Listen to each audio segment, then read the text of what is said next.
thank you very much for joining us for a new episode of EPG's podcast. Very happy to have with us here today Domien Vangenechten, who's a senior policy advisor at E3G, focusing on new industrial policy, industrial decarbonisation, and carbon capture and storage. In a previous life, he also worked at the European Roundtable on Climate Change and Sustainable Transition, where, among others, he focused quite a bit on the EU ETS and has accumulated quite a wealth of experience on this topic recently, and has been very active throughout the negotiations of the revision of the ETS directive, of introduction of CBAM, trying to get the trade-offs right, the politics, and how you can steer those legislative files in a way that ensures decarbonization going forward. Domien, thanks a lot for joining us. Thanks for having me, Mihnea, and for that great introduction. Looking forward to the... Did I miss anything? Is there anything else you want to... No, I don't think so. Like that's a pretty nice summary of the last 6-7 years of my life. Yeah, with a lot of work on industrial decarbonization, which incidentally, it's also the topic of our conversation today. We were supposed to record this podcast in the summer. Some time has passed since then, hopefully with a bit more clarity. But even because when we were supposed to speak about this in summer, there were still some fresh changes, some new files that were being introduced. But I think it would still be good, even if some time has passed, to take a bit stock at the beginning of what has been happening, especially when it comes to the Fit for 55 package and how that affects industrial decarbonization, but also about some of the files that are still being discussed today in Brussels. Yeah. So if it's all right with you, I wanted to start a bit with an overview of what's been happening with the emissions trading scheme, with CBAM. What's your take on what has happened with the revision of the Fit for 55 package? Yeah, thanks for the question. And yeah, it's not an easy thing to summarize, but I think obviously, I mean, how long are we? It's 2023 now. So the European Green Deal is 4 years old. I think almost to the day, probably, right? Like, wasn't it 10-11 December in 2019? So I think what has marked sort of European Green Deal and then the Fit for 55 package afterwards is this very much increased focus on industrial decarbonization. Like most of the heavy industry sectors, steel, cement, chemicals, etc. I think it was widely known that these are big emitting sectors, but they are traditionally labeled a bit harder to abate, a bit more challenging, a bit more expensive. So they've always been a bit on the back burner when it comes to EU climate policy. I think what has marked this revision, and not just the emissions trading scheme, but also other policy files, is that there has been an increased focus on these sectors. But yeah, as industrial sectors, like there's no dedicated files necessarily that speak to the decarbonization of steel or chemicals, etc. But they're generally covered by the emissions trading scheme. So the ETS1, as we call it, the first one, applies to the big installations that are either utilities, power producers, heat producers, as well as the industrials. And yeah, this recent revision, which I think, I mean, looking back to 2019, when the Commission said they were going to update the ETS, we just came from another revision that was finalized in 2018. The Commission was busy with implementing regulations, updating all the rules, etc. So I think there was somewhat of an expectation that this was going to be like a smaller revision, right? Just we're going to look at the headline targets, what do we need to achieve by 2030, and we're going to update that. I think it has become something that is a lot larger than that. The ETS is being fundamentally revised, not in the least because of the introduction of the carbon border adjustment mechanism. So these two files should really be seen as like complements to one another. And maybe just to run over some of the major changes. So the target, the 2030 target, has been increased from minus 41% to minus 60% to 63% compared to 2005 emissions.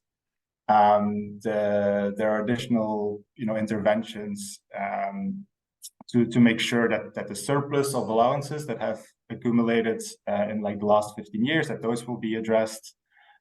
So in technical terms, that's a rebasing of the current cap to make sure that the supply that gets into the market will be a bit lower in 2024 and 2026.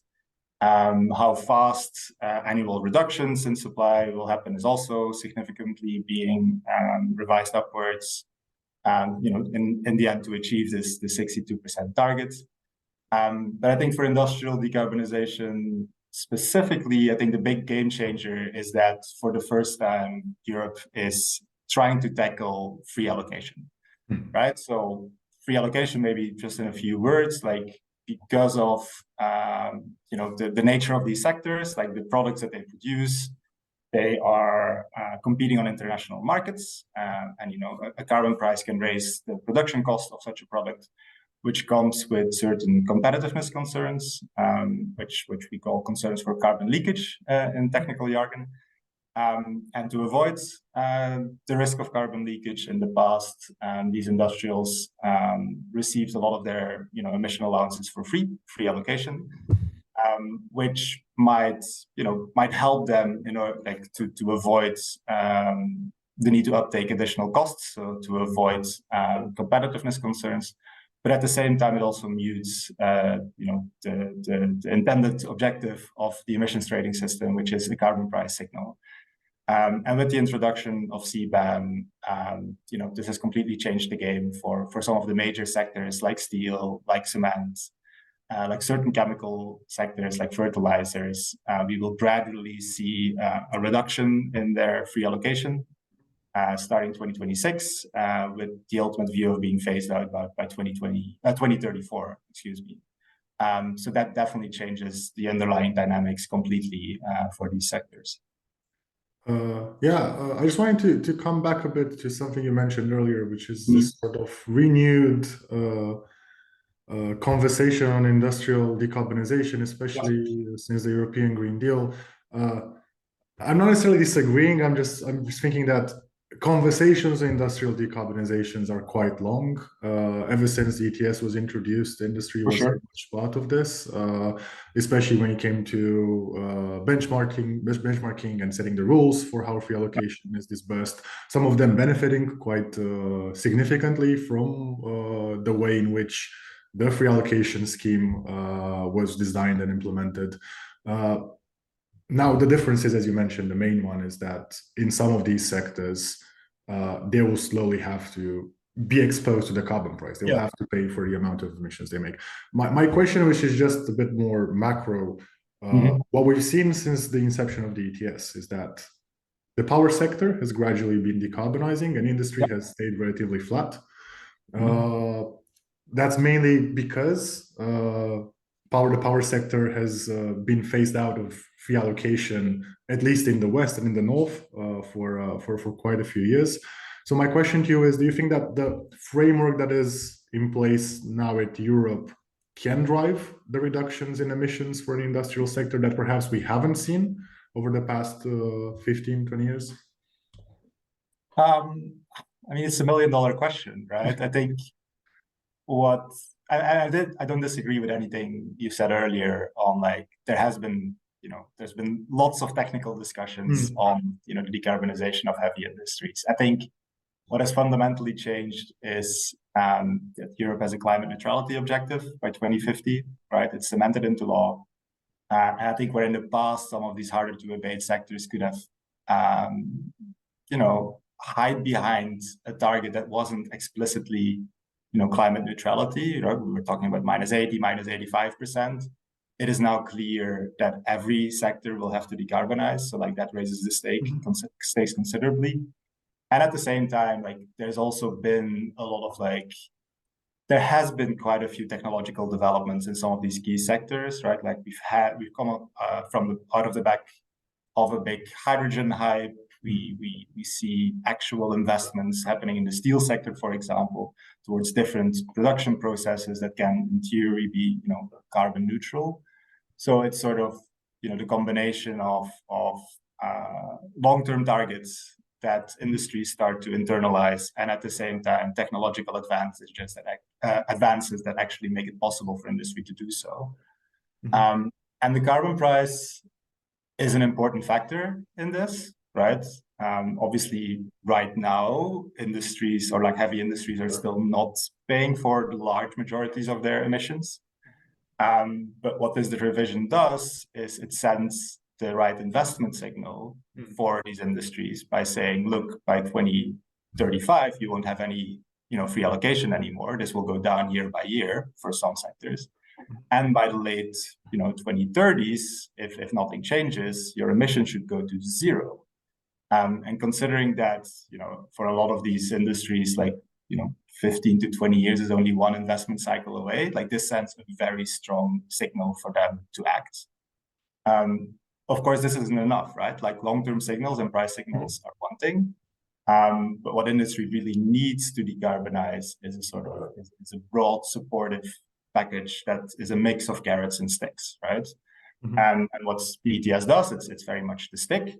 But it also, through revenue recycling, provides parts of the carrots. So like one of the other big changes, well, it's not necessarily a big change, but the last revision already introduced an innovation fund, which recycles part of the revenues to be reinvested in innovative technologies, including for industry decarbonization. And that fund has been significantly buffed.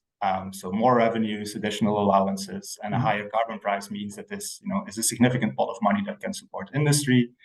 There are additional policies that also have been implemented that send signals to industry for industry decarbonization, including the greening of hydrogen feedstocks, or like feedstocks of non-renewable or non-biological origin. A renewable feedstock of non-biological origin. I always forget. RFMBO, yeah. Exactly. And at the same time, I think there's increasingly more emphasis on some of the additional conditions that industry needs. So like on the one hand, more emphasis on infrastructure. So I think we've seen, obviously on hydrogen discussions have been picking up for the last few years, but especially the last 1 to 2 years, like conversations on CO2 transport and storage, so CCS, has been picking up again. At the same time, Europe is thinking about creating lead markets, so the demand for greener products that come with a green premium. So in that sense, we're thinking, or like we're designing policies on the one hand, around embodied carbon for certain products. On the other hand, we're talking about, leveraging public finance in form of public procurement, for example. So it's really a package that is slowly being put in place. It's not there yet. I think there's still quite a bit of work ahead of us, but we're slowly seeing that package emerge in Europe, I would say. Yeah, no, indeed, it feels like all the pieces of the puzzle are slowly falling into place. One of the issues that I guess I sometimes forget to speak about is also the role of the companies themselves. I sometimes end up being criticized for that as well, like in EPG's work as well, because we focus so much on, as you mentioned, getting that framework, that right mix of policies in place. That it gets to a point at which once you feel like you have a good enough system, because you'll never have a perfect one, it also starts a bit about holding the companies accountable and actually making sure that they actually make those investments into decarbonization, making use of all the instruments that have been made available to them, and also doing that instead of passing as much of the carbon costs to the final consumer as they can, because now that CBAM insulates them, in the EU, there's also a bit of a risk of that happening increasingly more. But you mentioned with the Innovation Fund, which has been increased as part of the recent revision. I'm just curious a bit about your thoughts about what types of signals it sends. And also, to me, an interesting question is that, of course, everyone agrees that you need to front load it. I think the Commission has started to slowly do a lot of work on that.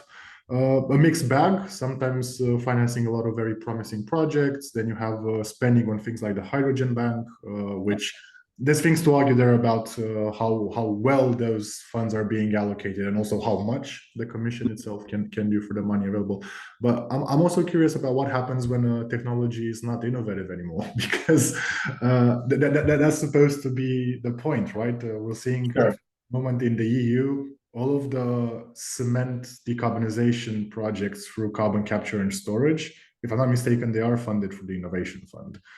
I think that's correct. Vast majority of them, if not all of them. So when does this stop being innovative, and what do we do afterwards? I mean, this has been definitely part of like the broader discourse around, what the Innovation Fund is meant to do and meant to deliver in like the coming, decades, really, like the next 10, 15 years, the crucial years. And I think, the name hasn't changed, but I think for a lot of policymakers, like the Innovation Fund has transformed into something that is purely there to foster innovation. I think some would even question whether that was, whether that was even initially, that was its mandate, but was it delivering on that mandate? I think there are critics of that, right?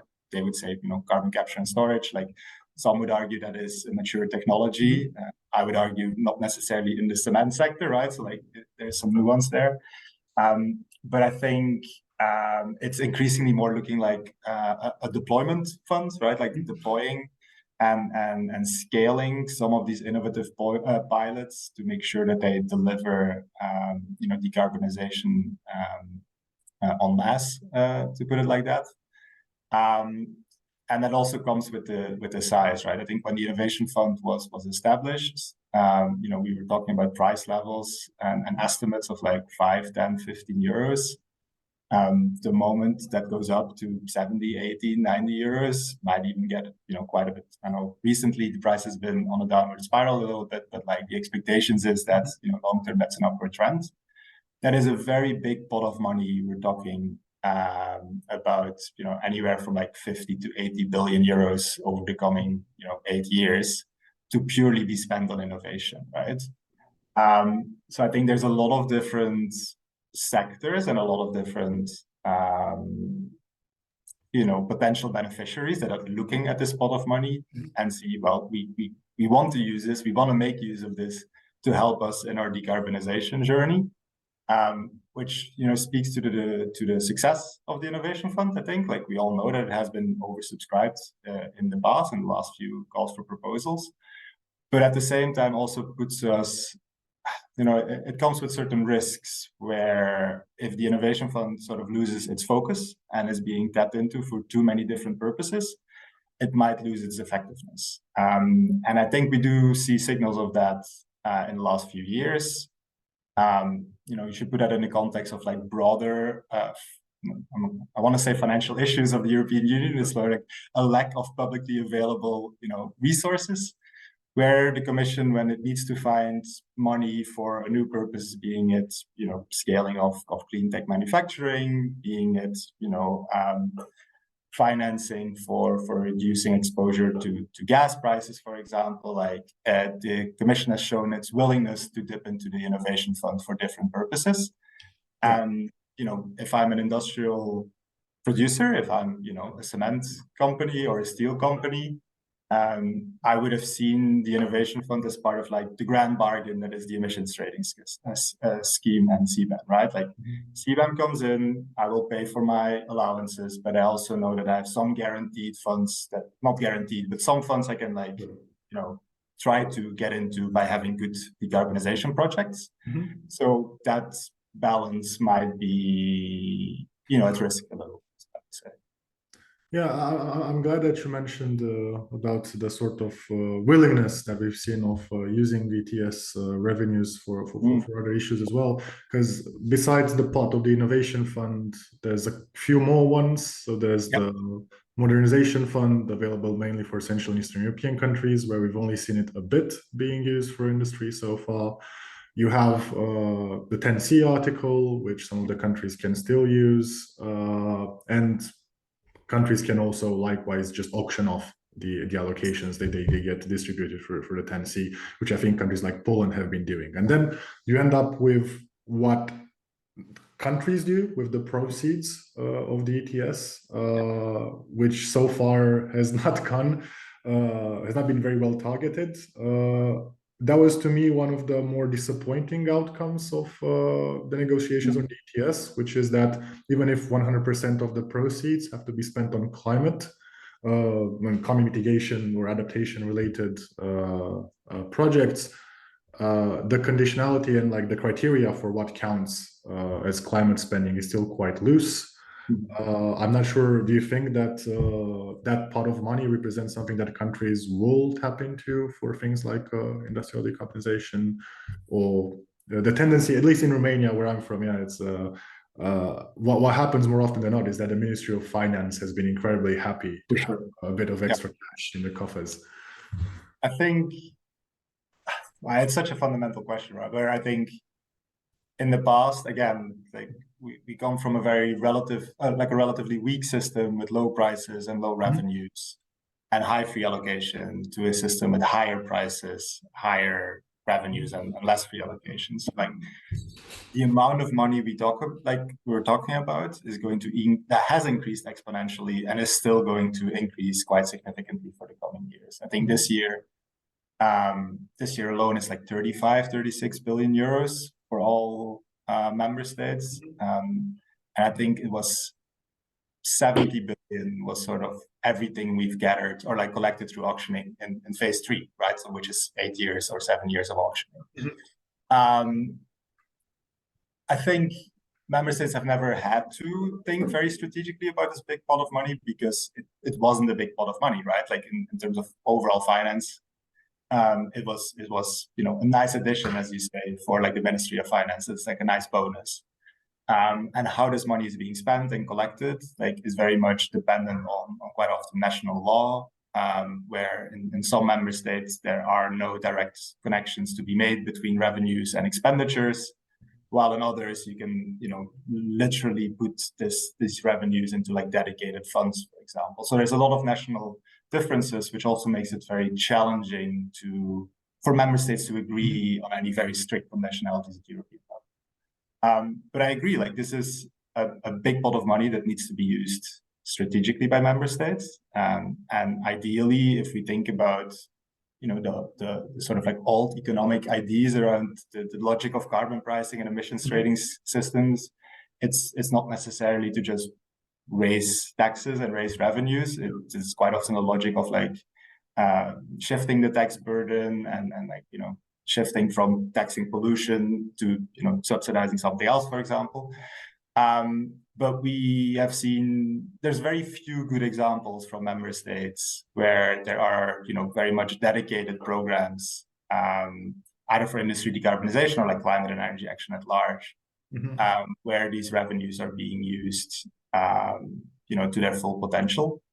And at the same time, in the absence of some of these rules, you might, as you said, like I think the letter of the regulation says that 100% of revenue should or shall be recycled or like be used for energy and climate purposes.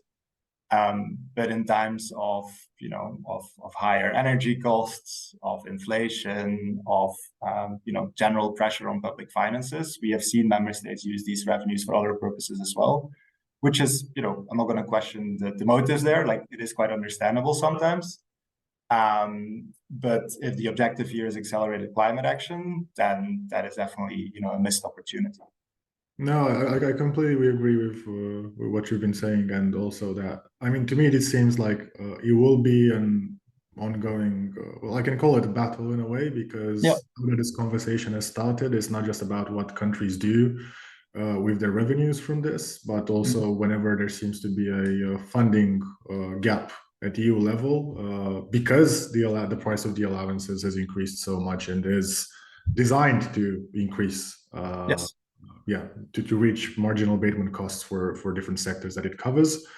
There will be conversations about using those revenues for different bits and pieces within the EU financing system as well. And what comes of that remains to be seen. Something that we've spoken a bit about in the past, and I promise is the last thing on the ETS, or almost last thing on the ETS, which is What happens as we get closer to 2039? So when the cap reaches zero, we know that now there's a parallel ETS for road transport and buildings. There's increasingly more conversations for a third ETS on agriculture. I keep hearing over the past few months of an RTS, removals trading scheme. So it seems like the system in a way works because it seems to be a market-based instrument that people want to adopt for different parts of the economy. But what do you think will happen as we get closer to 2039, when basically the primary market for allowances will have no more liquidity? So we will be only the allowances that have been banked in by companies or by traders and so on, and the price will likely have a very significant upwards pressure. What do you expect mergers between the different trading schemes that are being developed? What do you think will happen? It's it's such a difficult question. I don't have a crystal ball, obviously, and there's so many different scenarios here that could play out either separately or like in some combination. I think for the emissions trading system purists in a way, and the economists among us, an economy-wide carbon price signal has always been like the ultimate objective. So there will be a lot of pressure, as you say, to either link with other existing emissions trading schemes domestically or like within Europe. So I do think it's somewhat inevitable that eventually other schemes like ETS2 for buildings and transport, if something gets set up around agriculture or negative emission technologies, that all of those will be linked somewhat to some extent eventually. I don't necessarily think that's a conversation to be had or like a decision that will be made in this decade still. Like we will have a few revisions coming up before we are at that stage. And I think, policymakers need to be very conscious and cautious, and conscious of the risks and cautious of when they do decide to do this. At the same time, there's also the question of international linkages. The EU ETS has already been linked with Switzerland. There are lots of hopes around relinking with the UK, for example. But questions around international offset markets or any eventual linkages to future emissions trading schemes around the world will also be on the agenda again. And then I guess that's like the more like economic purist linking discussions. I think two other scenarios that are, I'm not going to talk about their likeliness, but we are moving in a somewhat right-wing direction in Europe, and there is increasingly backlash against climate policy, etc. And there's always the risk of watering down existing legislation. And it wouldn't surprise me if that would be raised as well in any of the future legislations. It's not inconceivable that the pace of reductions will go down after 2030, for example, because of pressures coming from different political sides. And I think lastly, and that is not very much spoken about, I don't think necessarily, it's a personal view of me, that the emissions trading scheme needs to go to zero, right? It is very well possible to move from a carbon pricing or mainly a carbon pricing incentive approach to something that looks more like product requirements and product standards, where at some point we make the decision that the carbon pricing system has done its job to a large extent. Most of the production processes are decarbonized, and we want to avoid a very high, which will be inevitable, carbon price to impact markets in a way that we don't want it. Say, for example, you have certain gas power,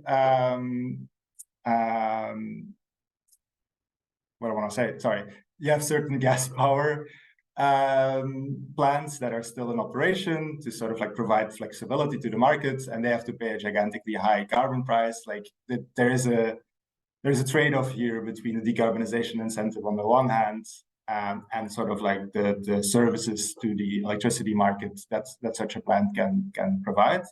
So I think there will be like strategic choices that will have to be made eventually. And the same can be said for like industrial products, I think. Yeah. And I guess for the next few years, what we can take away of definitely happening is the price going up. Mm-hmm. Part of the answer to my question, I guess, relates also to the successfulness of the transition and sure. How far we actually get, not just with installing the necessary technologies in the industrial plants that are currently emitting greenhouse gas emissions, but also of the shared infrastructure that needs to be created for them, for electricity, for hydrogen, for carbon capture and storage, of all the bits that is not just the companies themselves that can solve and need a bit more planning done at either national or EU level. All right, I'm going to stop picking your brain with the ETS because I still had a couple of more questions on things like benchmarks, but I think we don't want to turn this into an ETS exclusive conversation, and just wanted to slowly diverge towards the developments that have been happening around clean tech, the Green Deal industrial plan, with the Net Zero Industry Act, the Critical Raw Materials Act. So since spring of this year, there's been spring of this year, right? Probably, yeah, something like late. That's when the NZIA came out. The GDIP must have come out a bit. February, March. Yeah, but just as we thought that the files that were going to be negotiated by this commission were going to be finalized, we have this entire renewed momentum for new proposals that now have to be rushed towards the finish line as the European Parliament's term comes to an end. So what's the context for all this interest that the EU has been having over the past year and a half in clean tech manufacturing?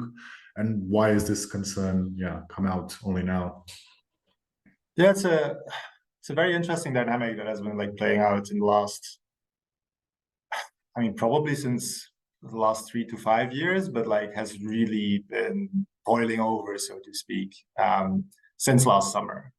So I think generally to sort of like summarize where this Green Deal industrial plan comes from, is that I think there's a sentiment or like an agreement or a newfound agreement, let's put it like that, among certain policymakers that in the past Europe has focused too much when it comes to climate policy on like deployment and like higher ambition, making sure that we get the renewables in place, we get the wind installed, we get the solar panels installed, etc., and has been somewhat agnostic or some would even say complacent around where these are produced, right, where these are manufactured. So it's not a conversation, the Green Deal Industrial Plan, necessarily about our climate targets and how high they are, but where the manufacturing capacity sits, whether we have sufficient access and supply of some of these manufactured components, and whether that supply is sort of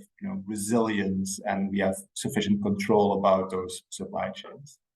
And it's really accumulation of different factors that are at play here. I think, Europe has learned from some of the supply chain crunches and issues that we had around, caused by COVID and like closing of international markets, etc. And there's a general desire to have a better understanding of those supply chains and get more control about those supply chains as well. I think this goes hand in hand with some of the geopolitical tensions that are happening internationally. Like obviously we have Russia's invasion of Ukraine, which was followed by Russia weaponizing energy flows. And I think there is a theory of change for a lot of policymakers that this sort of weaponizing of critical flows that are critical to your energy system or decarbonization, your economy, could be something that is replicated also in clean energy sectors. And there we are talking both, technology components, say, the solar value chain, for example, that is very much dominated by China, but also the critical raw materials. So like the raw materials that are like the basic input in some of these clean technologies, which quite often the refining at least is also dominated by China. So it's definitely an inflection point as well of like Europe's trade relations with its big eastern neighbor or neighbors. And I think lastly, and that's sort of like caused the immediate breaking point, was the US, like the adoption of the Inflation Reduction Act in the United States. Which if you think about some of these major challenges, right, like energy supply and geopolitical security and value chain issues, you wouldn't think like that a big climate bill in the US might be like the big thing that like breaks the political dynamics in Europe. But it's sort of interesting to take a bit deeper in the IRA and sort of the logic or like the way it does climate policy. It's very much less, or it has a lot more focus on the same things that, for example, China is doing. It's really about building up domestic value chains. It's about having subsidies that don't only go to like the consumption of renewable energy, but really the manufacturing of renewable energy components. There are very high subsidies on some of the, crucial new energy carriers of the future, including hydrogen. And a lot of that has sort of like caused nervousness in Europe, where, on the one hand, there's a fear of being left out of value chains, of not having the right, tools in place to ensure resilience. And at the same time, I think, what the US is doing is really making an economic case for climate action, which will come with, additional jobs, additional manufacturing capacity, economic growth, etc. And basically Europe wants its part of that. And that is accumulated in the Green Deal Industrial Plan, which basically aims to capture some of these growing markets internationally, increase the manufacturing capacity, and generally enhance the resilience of some of these value chains. Thanks a lot for the overview of the entire geopolitical context within which this emerged. To me, what's very interesting is also that I feel like Europe has been for so long inward looking in terms of how to decarbonize its own system and then trying to portray itself as a climate champion abroad. That became a bit of an important mantra, and keeping the focus on things like industrial decarbonization, relating them to climate was important. But then it comes in the US with the Inflation Reduction Act, which has a very strong, as you said, domestic production component. It came out with straight subsidies for local manufacturing content.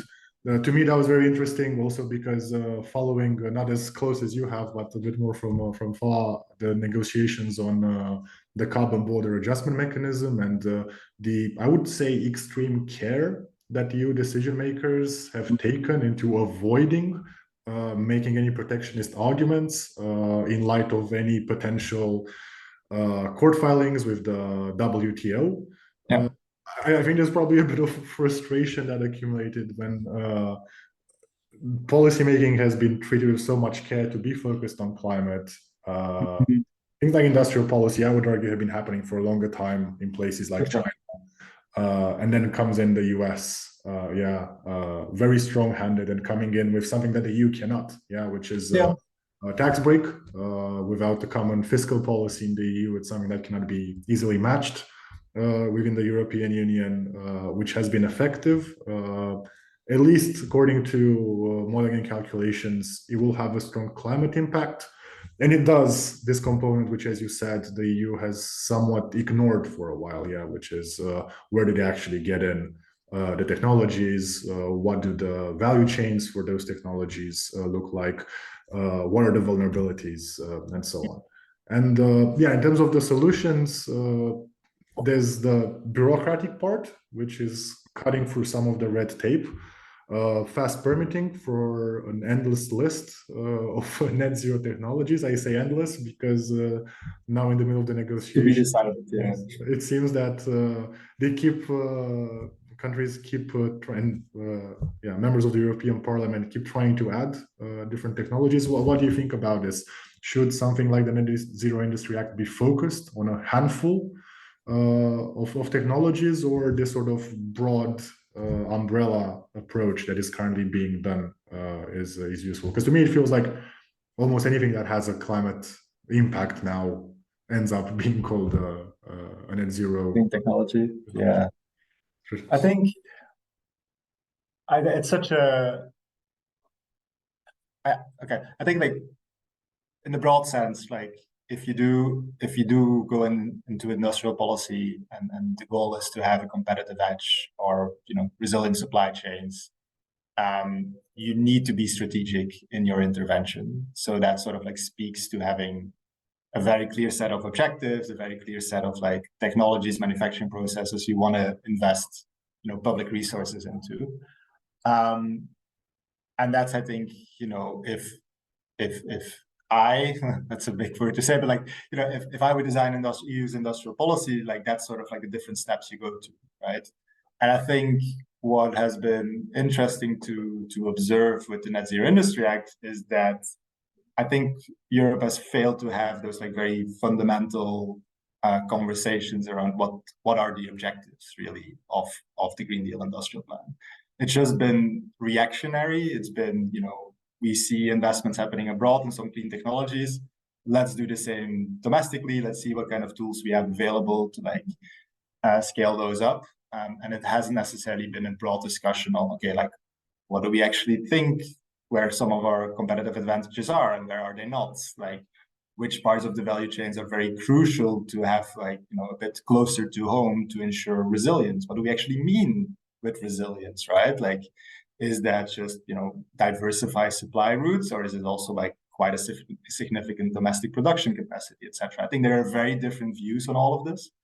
And it's sort of, part of the discussion that is being ignored. So instead, the discussion on scope specifically sort of, gets dumbed down to the very traditional discussions in Brussels around, which countries or which politicians like which kind of technologies, right? So if there are certain proponents of nuclear, I think the Commission has tried to like separate nuclear from some of the other renewable technologies. But it's very clear that, both from the member state side, like there's not consensus, but at least an understanding that nuclear should be part of the deal. Same in the European Parliament.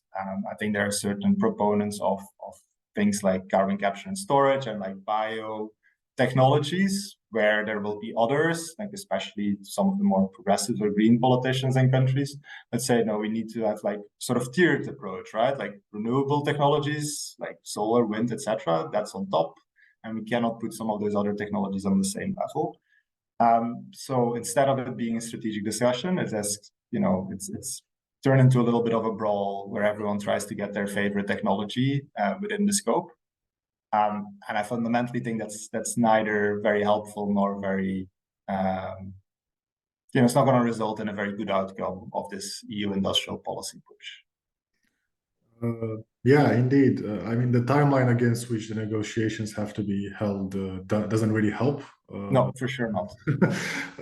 But this sort of like big question about what is it precisely that we're trying to achieve, I think, is a bit difficult because, as we've spoken in the first part of this podcast, so far, industrial decarbonization has been a big game, creating the right incentives from a carbon pricing perspective of how do you achieve that.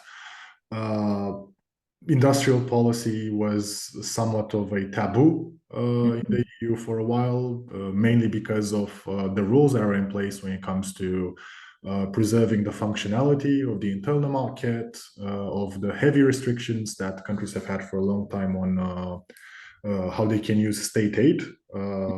And now we find ourselves in a situation in which, at least temporarily, the state aid rules have been revised.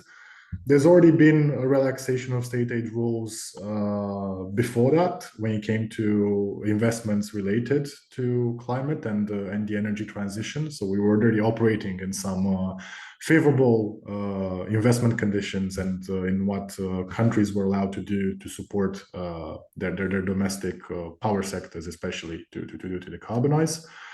But what I'm trying to get is, okay, we don't have this big sense of purpose. We will have elections next year at EU level. There will be a new commission. There are conversations already slowly creeping in about the future of industry in Europe, of deindustrialization, reindustrialization, reallocation, however you want to call it, of industry within the EU. So my question when it comes to industrial policy in Europe is kind of dual. So on one hand is, do you think we've already moved beyond questions of efficiency? So is it already settled that industrial policy is something that the EU will do? It won't be the same of picking winners as it was done in the 50s and in the 60s. You will be a bit more choosing sectors. Yeah. And is that settled? And second question being, if that's settled, what is the main purpose of industrial policy going forward? Is it more than just local manufacturing that needs to be taken into account? Is it more just about percentages of things like, what's it in the CRM, of production, processing, that's being done within the EU borders? Yes, I mean, these are questions that we have spoken about before, and like I'm like, at E3G and in my day-to-day job, we're thinking about a lot. I guess, yes, industrial policy has been a taboo word in Europe, not just in Europe, in like big parts of the world. Not necessarily rightly so, I would say. Like industrial policy is a very broad concept, and in a way, like any type of climate policy that Europe has done to date is a form of industrial policy as well, right? Like you're slowly trying to steer the economy into a certain direction. You're trying to phase out certain ways of doing, production in favor of others. There are subsidies going, to renewables, different production processes, etc. It's becoming a lot more explicit, and especially, I think you've nailed it. Like instead of being, technologically neutral, supposedly, like we're getting into a situation where we need to be a lot more strategic. Not just, I think it's just a general result of sort of the speed of the transition that is necessary to get towards 2050, to become climate neutral towards 2050. Sort of like, where are we at when it comes to industrial policy? It's a good question. It's not an easy one, right? But I think if you look at sort of like what the headline objectives are of EU industrial policy, if such a thing exists, right? Like industrial policy is sort of a shared competence between member states and Europe, and the main objective is enhancing competitiveness of industry, which is a very vague and very broad concept. And understanding what drives or improves the competitiveness of industry is also constantly changing, right? Like competition in a climate neutral world is completely different, or like competitive dynamics in a climate neutral world are completely different from that in a fossil dominated world. We're talking about different feedstocks, different types of infrastructure, different skills, and different markets and proximity to markets. So like it's a completely different way of thinking about competitiveness. So I think there is need for an inflection point. I think it is happening, right? Like I said before, like we're just picking some random technologies and trying to put manufacturing goals for those technologies. Like underneath that, like there are real discussions happening on like what makes certain industries competitive or not.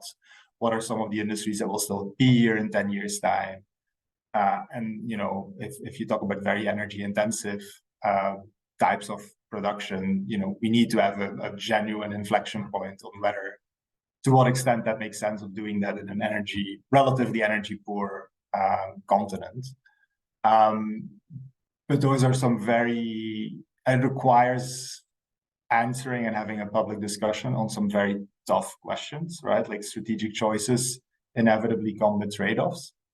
And it's not like we've been in a very, how should I say it? Like, it's not like the the last few years have in general been quite easy to have these kind of conversations, right? Like we've come on out of the back of war in the neighborhoods, energy price crisis, inflation, etc. Then it's not necessarily a good time to talk about, what kind of production processes should we keep domestically, or should we put more emphasis on than others. And I think, that's the sort of like competitiveness question and how we understand competition. And then the other dimension is, industrial policy. While, maybe in the EU treaties, it's said that it should serve the competitiveness of industry. Industrial policy can serve many different objectives, right? And if you look again at like the US, for example, what they are doing with the Inflation Reduction Act, yes, it's about building domestic manufacturing capacity, but it's also about social policy, right? And it's also about place-based policy. It's about making sure that some of those investments happen in very specific regions that in the past, for example, have been manufacturing powerhouses, but have sort of suffered under some of the, let's say, economic diversification or deindustrialization in the US, and are also tied to very specific conditionalities, for example, on good jobs, well-paying jobs, training, reskilling, all that stuff. And I do feel like that part of the conversation in Europe is sort of, I'm not going to say entirely missing, but it's very much underplayed. Like we focus a lot on competitiveness. We focus a lot on sort of cost differentials, right? Energy costs, labor costs, all that stuff. But there's very limited conversation on sort of like a broader positive story that can be told with EU industrial policy, which can go to anything from, making sure that we have the right skills, or like we have the right people in Europe that have the right skills to fulfill the jobs of the future.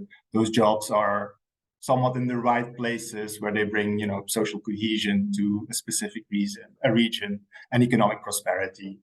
There is a question around, how industrial policy interlinks with cohesion policy, and I think we'll talk about that a little bit as well, and whether they speak to one another or whether they have conflicting objectives. So this broader conversation is somewhat missing, and I do think should be one of the, it's one of the crucial questions for the incoming commission.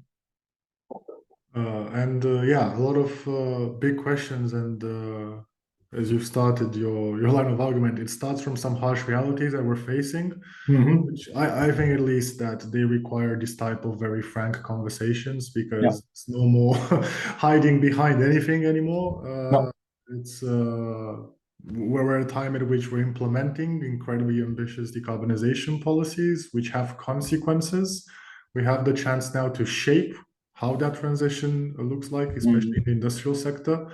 And answering those questions can also provide answers that otherwise would end up in some very fragmented, piecemeal type of policies, like I think we're seeing already, especially when it comes to, as I was mentioning earlier, this relaxation of state aid, which is already showing which countries have more fiscal space. Why different countries have more fiscal space to support their industries is a separate conversation, which in itself is interesting, and on fairness of countries that have been more careful about their public finances for a long time, now are in a situation in which they can borrow more. Others are already incredibly strained, but without a proper answer about to what the purpose of EU industrial policy is,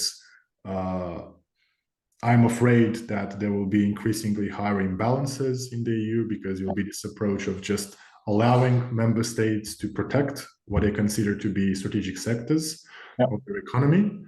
And to me, because you were mentioning earlier cohesion policy, the question on industrial policy is not just about how it affects the fantastic progress that we've seen within the EU when it comes to economic cohesion between poorer and wealthier member states, but in itself, because there are more dimensions to it than competitiveness, there's dimension of social policy and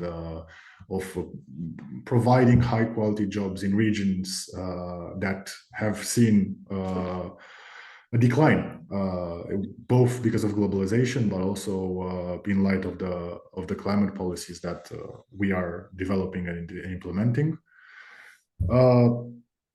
It needs to be tied in. So industrial policy to me needs to be very carefully tied into cohesion policy, because it can be a mechanism for that. And I think the example, well, it wasn't on purpose, but the example we're seeing in the US of the Inflation Reduction Act benefiting a lot red states, especially states in which there used to be a stronger manufacturing base that has gradually declined due to the free trade agreements that they've signed in the area, and of the relocations of factories both within North America but also towards Asia. I think it's important, to tie it in from the very beginning, to try to avoid protecting incumbents just because they happen to be based in a particular place right now. And trying to tie in what economic convergence within the EU should look like to what we're trying to achieve with our industries. We're moving towards the end of the podcast. I've already thrown a lot of very big questions at you. And they're big things that, as you said, the next commission will have to sort out. But before that happens, I wanted to wrap up this conversation by looking ahead, sort of short term, a bit what's going to happen by the end of this commission. And I'm interested here in two things. One, which we've already discussed regarding the Net Zero Industry Act and the finalization of that. The only thing I would add on top of that, with the risk of extending this conversation too much, is to speak a bit about the obligation for CO2 storage on oil and gas producers. That's also been tacked in to that legislation, because I think that links up very well to what we were discussing earlier about what needs to happen for industrial decarbonization to happen in Europe. And then also a bit about the big report on European competitiveness we keep hearing about so much, that Ursula von der Leyen announced in her State of the Union address, which Mario Draghi is working on now, which I understand will have both an internal and an external dimension. But starting with ENZIA and finalizing the negotiations for that, where are we now? And especially, where do you think is desirable to get, especially from the standpoint of the CO2 storage obligation? So Net Zero Industry Act, I mean, as of today, we're going into trialogues, basically. So both the Council and the European Parliament have finalized their position. And I think trialogues should be finalized basically by the end of Q1 of next year, so like February, March at the latest, because institutions are working in a very tight on a very tight schedule to get things wrapped up before the elections, basically, or voted ideally before the elections. So the CO2 storage obligations, like it's a very odd one for the Commission to have introduced in this specific act, because it was about clean tech manufacturing. But basically what the storage obligations, sort of tries to do is it has addressed an issue, which is that even if as an industrial producer you are willing to make the investment to capture and store your emissions, the transport and storage parts of that investment decision are quite often not in your hands. And we haven't seen the infrastructure and the storage capacity be developed independently as much in Europe. I mean, there are some countries that are moving ahead, or are a bit more ahead of the curve. Like, the UK is one of those big countries that has or is investing in storage capacity. So is Norway, but neither of them are part of Europe or the European Union. And within Europe, it's mainly Denmark and the Netherlands that have some that are farthest along in like domestic projects when it comes to CO2 storage. But basically what the Commission has tried to do is say, okay, we have a sort of chicken and egg problem here. As long as the storage isn't there, the projects to store the CO or capture the CO2 won't follow. So we're going to try to break that chicken and egg problem by putting in place a target, EU-wide target of 50 megatons of annual storage capacity, or storage injection capacity, or CO2 injection capacity rather. And we are going to make a specific set of actors responsible for delivering that capacity. And specifically, the European Commission has proposed to make oil and gas producers, European oil and gas producers, liable for delivering that capacity. How they will do that, I think that's still a big question mark and like a point of contention as well. Like, I think it ranges from, should they be eligible for subsidies, should they get support for doing that, or as a lot of the NGOs, experts, including myself, for example, are supporting, should the oil and gas sector themselves be responsible for financing or setting up that storage capacity. Like, that's a big point of discussion. I think from what we've seen in the positions is that this is somewhat safeguarded. It seems like it's part of both the positions, and it's more like talking about the details and then like how much the sector itself should be responsible for delivering. That is still up for grabs or up for decision. But yeah, just to come back to the first point I made on like it being a bit strange that this storage capacity rather is part of the Net Zero Industry Act. Like, yes, it is a bit strange. But I think there's a very sound logic of from the Commission to make sure that something on this would have been done and like, needed to be done in Europe. And I think from DG Energy and DG Klima, like it shows that there was an opportunity here. Like, there is a new piece of legislation that speaks to some extent to industrial decarbonization and decarbonization at large. So they have found this idea, or they had this idea, and they found a regulation that can house basically this obligation. I think a few other parts of the Net Zero Industry Act that are interesting, and you touched on one of them, is financing, right? Like, the Net Zero Industry Act doesn't necessarily have dedicated money that should go towards achieving these objectives. It will come down to member states' capacity and desirability to finance some of these projects, including through relaxed state aid rules, which as you have touched on already, comes with certain risks. And the European Parliament has actually, in its position,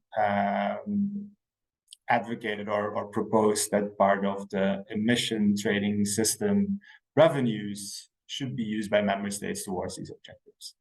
And that's, opens a whole other can of worms, or, comes with other risks, like, as we've spoken about before, these revenues should theoretically go for climate and energy purposes.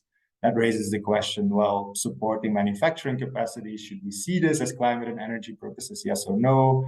Will this be money that doesn't flow to, maybe individuals trying to, purchase a boiler or, well, not a boiler, a heat pump for their house, and go to like big industrials that are, trying to produce those heat pumps? Like, it comes with some sensitive questions.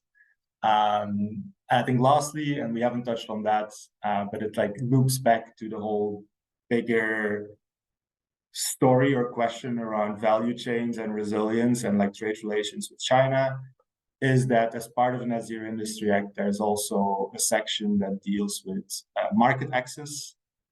So basically thinking through the rules for public procurement of some of these technologies, of auctioning, for example, for renewable energy capacity, and what kind of criteria that are not purely lowest cost or cost consideration should apply to these rules. And two here are of interest: one for climate, one for value chains. Like, one is sustainability criteria. So should there be criteria linked to resource use or embodied carbon, etc., that should have an impact on whether you are preferred when it comes to some of these mechanisms or not?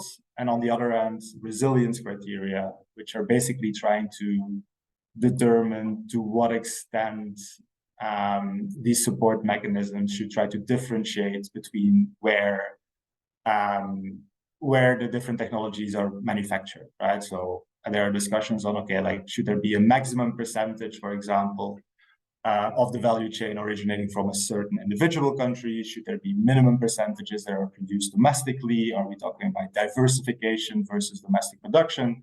It has triggered a lot of fundamental discussions on how we think about, resilience, domestic manufacturing, etc. So I think that's Net Zero Industry Act. Sorry, that was a little bit long. I think when it comes to the competitiveness report, like, it's a big question mark. I think, as you said, like, von der Leyen has announced this big report that should be drafted by Mario Draghi back in September. I think the latest that I heard is that it should be presented sometime in March, I think, together with a single market report, and it's basically going to have, like, bird's eye view on, like, the future of European manufacturing, or like competitiveness of European industry.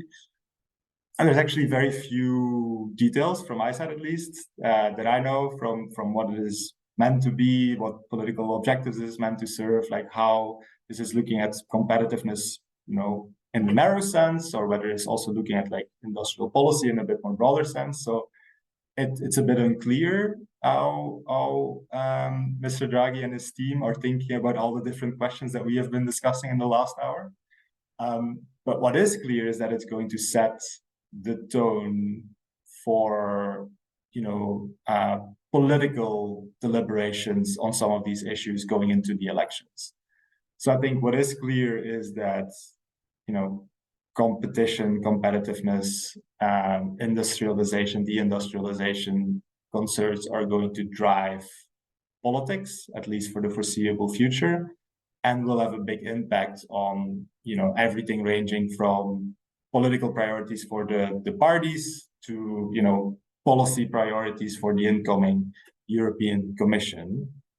So this report from Draghi is definitely going to have, a big role in shaping thinking of some of those main